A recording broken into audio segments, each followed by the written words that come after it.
day, everyone. Today's topic is all about order of operations. Order of operations involving integers.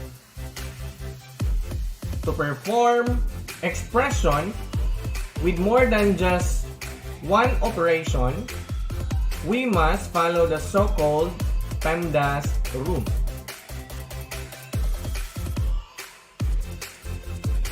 What does it mean when we said PEMDAS Rule? PEMDAS are the acronym for its rule. So we have the P, E, M, D, A, and S. And it's called PEMDAS. So we have first the P and E. P is for parenthesis. E is for exponent. P and E are paired. This pair of operation must be executed first from left to right in any order. We have also the second one, or the second pair is the M and D, where M is for multiplication and D is for division. So this pair of operation must be executed next to the pair P and E. It's also from left to right in any order. And the last pair is the A and S, where A stands for addition and S is for subtraction. So this pair of operation must be executed next to M and D, from left to right in any order. So based on the explanation of these pairs, as we can see here, there's these words from left to right in any order. From left to right in any order, and on the last pair, from left to right in any order. So what does it imply? So it implies that when these two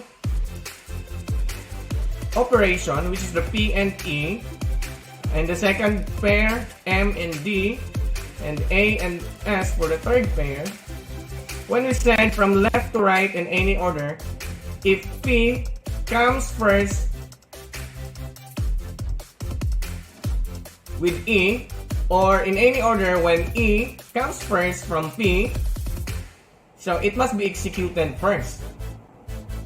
Just like this M and D. When multiplication comes first from division, then multiplication must be executed first from left to right, and vice versa. If division comes first, then division must be executed first before multiplication. Same with addition and subtraction, or the AS pair. When subtraction comes first, then subtraction must be executed first before addition.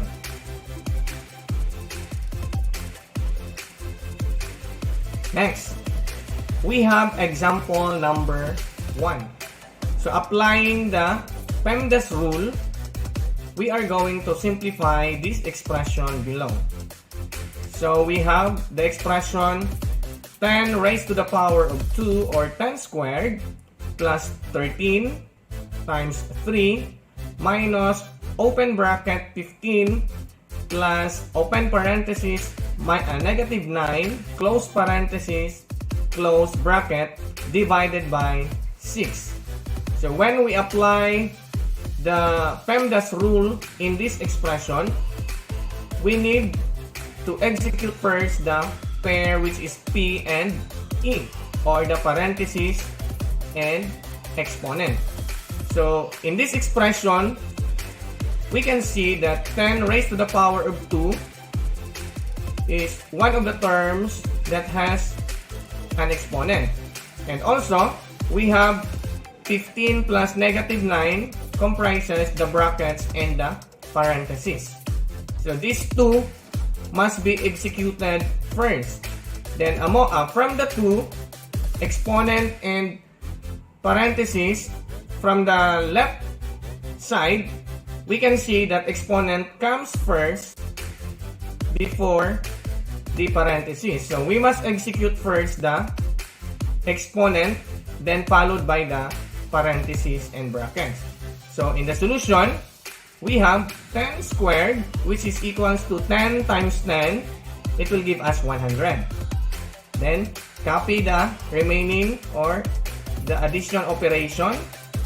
Copy as it is the 13, the multiplication operation, the 3, the subtraction operation. Then execute this one. It will give us 15 plus negative 9. It will give us positive 6. Then copy the division operation, then copy as it is the 6. Then it will give us 100 plus 13 times 3 minus 6 divided by 6. So first pair, or the first pair in the PEMDAS rule has been executed. So let's proceed to the second pair, which is the M stands for multiplication and D stands for division. So on this expression now, we can see here that 100 plus 13 times 3 minus 6 divided by 6. Multiplication comes first before division. So we must execute multiplication, then division. So in that way, copy 100, copy the operation which is addition. Then 13 times 3 must be executed. It will give us 39. Then copy the operation subtraction. Then 6 divided by 6 must be executed, which is equals to positive 1. So as you can see, it will give us 100 plus 39 minus 1. The second pair has been also executed. Then let's go to the third pair or the last pair, which is the A and S, addition and subtraction. So on this remaining expression, the operation is addition and subtraction. Addition comes first before subtraction. So we must add first before subtracting. So we have 100 plus 39. It will give us 139. Then copy the subtraction and copy the 1. It will give us 139 minus 1. And it will give us the final answer, which is 138. I hope you understood with what I am discussing right now for this example number 1. Now let's proceed to example number 2.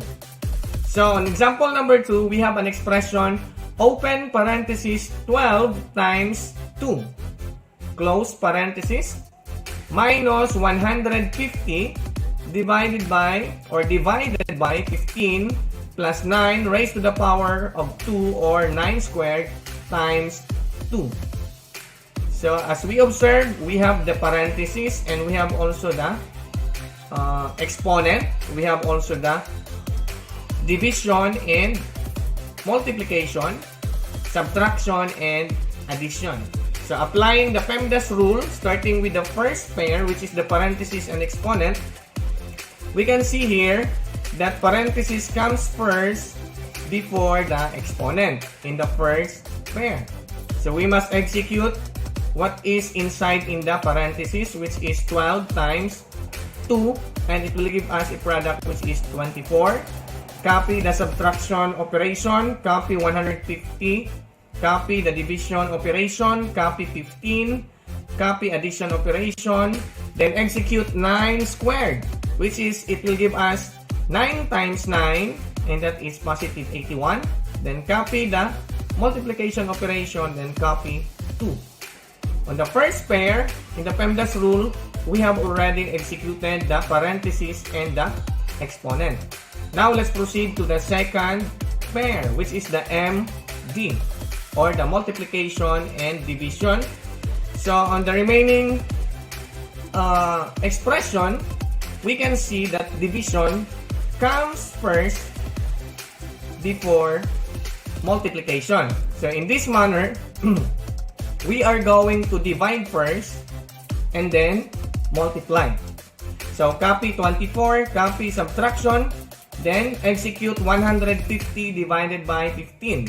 So 150 divided by 15, it will give us the quotient which is 10. Copy the addition operation. Then execute 81 times 2. It will give us the product which is 162. First pair and second pair has been executed.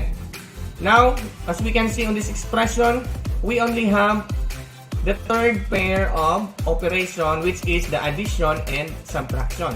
But in this manner, subtraction comes first before addition. So we must subtract first before let's execute the addition. So in this manner, we have 24 minus 10, and that is 14. Copy addition, copy 162, then addition 14 plus 162, it will give us 176. So that is the step-by-step solution applying the PEMDAS rule in any order of operations. I hope you have also understood with what I have discussing with this example number 2. Next. So, after the examples, after the discussion, after the step-by-step solutions, now it is your turn to answer and execute with this exercise.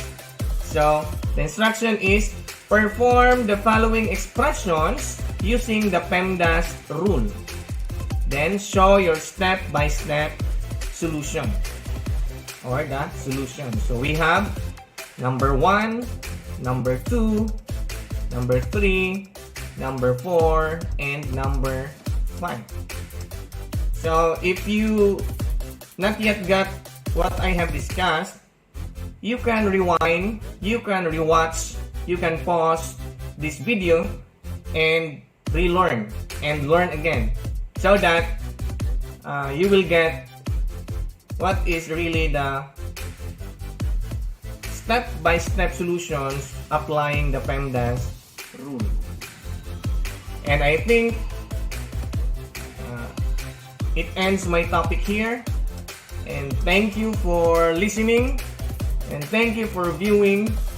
And I hope I have implanted in your mind the rules, which is the PEMDAS rule in executing the order of operations. So good luck and God bless, and may God always keep you safe and strong. Thank you for listening.